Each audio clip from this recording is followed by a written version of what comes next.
Hey everybody and welcome back to our channel. Today we are going to guide you through the process to delete up your WhatsApp account.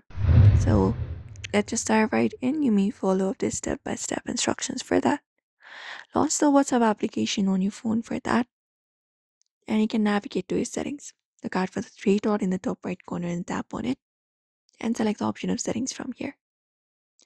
After you select up your settings, you need to go over to the option called account and tap on it from the main settings menu.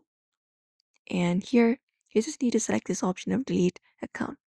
So find this option of delete account and tap on it and just go over and confirm that you would like to delete account. For that, you just need to provide in this necessary informations.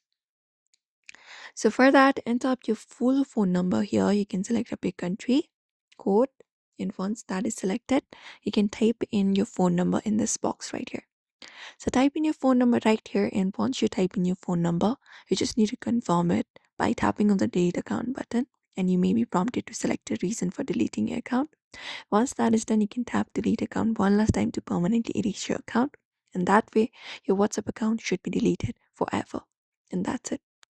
So therefore, everybody, if you'd like to delete your WhatsApp account as well, this is the method you can follow up pretty quick and easy. So we hope this video was helpful. Make sure to give this video a like and also subscribe for more tips and tutorials.